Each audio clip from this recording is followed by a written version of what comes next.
Madam কিচেনে গেলে কিচেনে আবার হচ্ছে আরেক চুলার মধ্যে পানি বসাই দেন, কারণ আমরা ওই যে আলুগুলো তো একটা বয়েল করতে হবে না, পানি বসে আসে। আর এটা সুন্দর দেখা যাচ্ছে। মোজারেলা চিজ এখন ডেট করা হবে। এর জন্যই তো সব বলছিল শেফের টেকনিক আর আমাদের টেকনিকটা এক হবে না, আমরা গোল গোল করতে হবে। দেখেন দেখেন দেখেন তাহলে এটা শিখতে হচ্ছে। আর আপনি কোন সাবজেক্টের কোন বিষয় এটা তো সামনে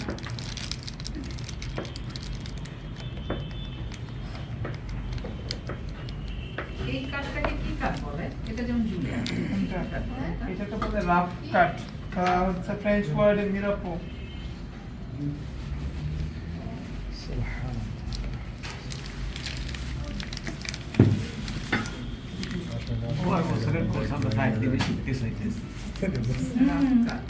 এটা কি সম্ভব? এটা তো আসলেই সম্ভব না। চিজ গ্রেট করা হচ্ছে। যারা বেশি ট্যালেন্ট তারা কিছুটা বুঝছে, আর আমার মতো হইলে তো এগুলো মেশিন আছে বুঝছেন, বহুত বড় মেশিন আছে এগুলো বানানোর জন্য। এটা কিনা বানাই পাস্তা বানাইছে কোম্পানিরা বসে রয়েছে, আমরা খালি বানাইলাম পাস্তা বানাইছি, চাউমিন বানাইছি। আপনি তো এক্সপার্ট হয়ে গেছেন। আঙ্কেল সেই মোটা মোটা হয়েছে না?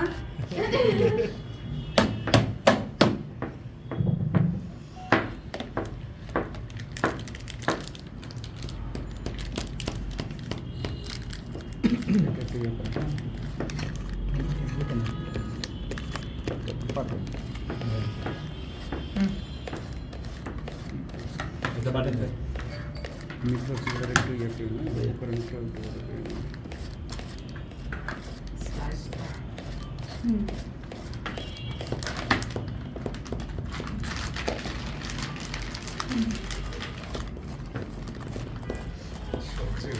ছবিটা এত সুন্দর দেখা যায় কালার। ওই যে ক্যাপসিকাম চিজ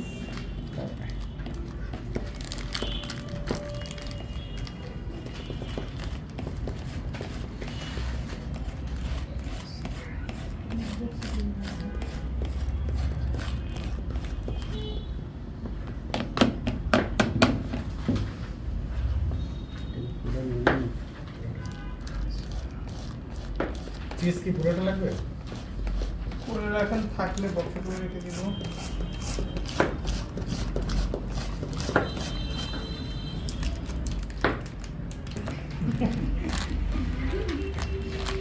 ক্লোজ শট অনেক কিছু জিনিস আছে মনে হয় যে ধন্যবাদগুলি সরাই দিবা লাগবে।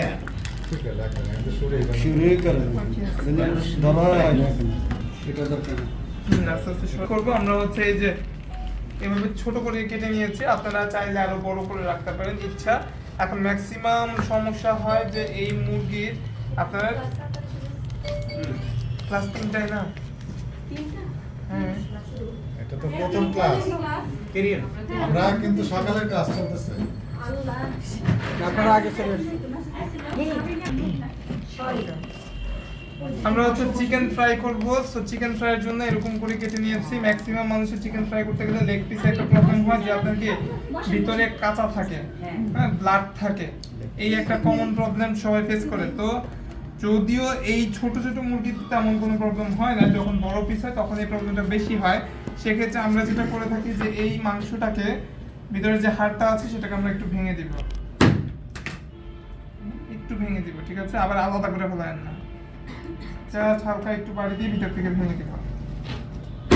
তাহলে আমার কি হবে, আমার হচ্ছে হ্যাঁ যখন ফ্রাই করব তখন আর এটা আমার ওই প্রবলেম ব্লাডের কোনো প্রবলেম আমি ফেস করব না। এরপর এটাকে আমরা কি করব, একটু কেচে নিব যাতে করে কি মশলাপাতি একটু ঢোকে। কাটা চামচ দিয়ে করে দেবো। আচ্ছা, না দিলেও যাবে না। এগুলো আমরা হচ্ছে কেচে নিয়ে এটাকে কি করব, এটাকে লবণ আর হচ্ছে একটু লেবুর রস দিয়ে এটাকে কতক্ষণ মাখায় রেখে দিব। এরপর এটাকে ভালো করে ওয়াশ করে তারপরে হচ্ছে ম্যারিনেশন দিব। ওই মাখিয়ে রাখাটা কতক্ষণ? 10-15 মিনিট? ও 10-15 মিনিট। কেন রাখবো, কারণ অনেক সময় দেখা যায় এটা ইনস্ট্যান্টের ক্ষেত্রে বেশি হয় যে অনেক সময় ইনস্ট্যান্ট ফ্রাই করতে গেলে দেখা যায় ভিতরে মশলাপাতি ঢুকতে পারে না, ভিতরে কেমন কাঁচা কাঁচা একটা গন্ধ থাকে। কত বড় বিউটিফুল আছে দেখছেন? সো যাতে ওই রকম কোনো গন্ধ না থাকে তার জন্য আমরা হচ্ছে কি করব এটাকে, এই ধরেন একজন হেল্প করেন। ওই যে ম্যাডাম হেল্প করেন একটু। আমি তো ফ্রিজ ভাড়া করে আনতে হবে টাকা দেখেন একজন ফ্রিজে কোনো জায়গা আছে কিনা। সিসি ক্যামেরা আছে কিন্তু হ্যাঁ ঠিক আছে। সবার হাতে। সমস্যা নেই, তাদের পেট ভরায় রাখছে আগে, প্যারা নেই। ও আচ্ছা, সব খাওয়া হয়েছে, আজকে বেশি হয়ে গেছে খাওয়া, এখনো বেশি হবে তার মনে হচ্ছে। আপনি খাই না সেই দেখেন। যারা শেফ কোর্সে আছে তারা বাদ দিয়ে বাকি সবাই হচ্ছে আপনার সার্টিফিকেটস এর নাম এন্ট্রি করবেন। এই জায়গায় ভুল লিখবেন, সার্টিফিকেটসও ভুল আসবে। সো বুঝে শুনে লিখবেন। স্মল লেটারে লিখলে এদিক সেদিক হয়ে যায়, বোঝা যায় না।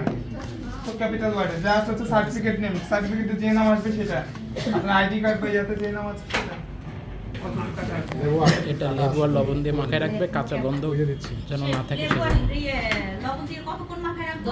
10 মিনিটে না, যেহেতু ভিতরের কাঁচা গন্ধগুলো চলে যায়, চিকেনের একটা ব্যাড স্মেল আছে না, সেটা যাতে না থাকে।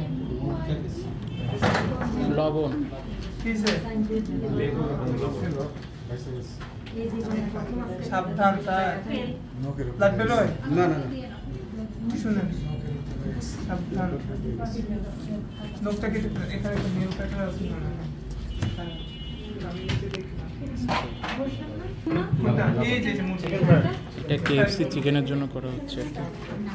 KFC ফ্রাইয়ের আপনার যে ইয়াটা যাবে, কোটিং যে যাবে, আমরা ফার্স্ট ক্লাসে চিকেন স্ট্রিপস এর একটা কোটিং দিয়েছিলাম, মনে আছে?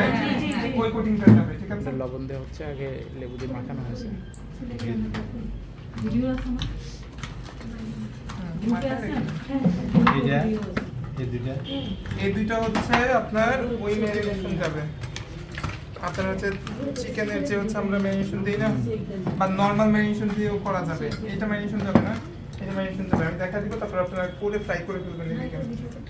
আচ্ছা, এখানে আমরা হচ্ছে রেড সস পাস্তার জন্য একটা রেড সস রেডি করব, ঠিক আছে? এর জন্য আমরা কি করলাম, এখানে আমরা হচ্ছে টমেটো নিলাম, একটু ব্যাক পার্টে আমরা হচ্ছে কি করলাম, একটু দাগ কেটে নিয়েছি যাতে করে পরবর্তীতে আমি এটা ইজিলি পিল আউট করতে পারি। হ্যাঁ, খোসাটা ফেলে দিতে পারি। কয়েক টুকরো হচ্ছে শুকনো মরিচ, কয়েক কোয়া রসুন, অল্প একটু পেঁয়াজ আর হচ্ছে ধনিয়া পাতা, এগুলো আমরা হচ্ছে বয়েল করে ব্লেন্ড করে নিব, ঠিক আছে? এরপরে হচ্ছে পরবর্তীতে কাজে যাব আমরা। শুকনা মরিচে কি বয়লে দিবে? হ্যাঁ, এই সব কিছু একবারে বয়েল দিব, হালকা বয়েল হবে। এগুলো তো অতিরিক্ত সিদ্ধর দরকার নেই, যত ব্লেন্ড করবো আবার কুক করব, সেক্ষেত্রে আমরা কি করব, এটাকে হালকা একটু বয়েল করে এরপরে হচ্ছে আমরা ব্লেন্ডারে ব্লেন্ড করে তারপর ইউজ করব। বুঝতে পারছি? নামটা হবে কি এটা? ওই যে রেড সস পাস্তার জন্য এটা রেড সস পাস্তার জন্য। সস রেডি করব আর কি। রেড সস পাস্তার জন্য সস। কি কি আছে? রসুন, পেঁয়াজ, ধনিয়া পাতা, মরিচ, শুকনো মরিচ, টমেটো। এগুলো বয়েল করব। বয়েল করবো। হ্যাঁ, চুলায় পানি বসাবো। দেখেন যেটা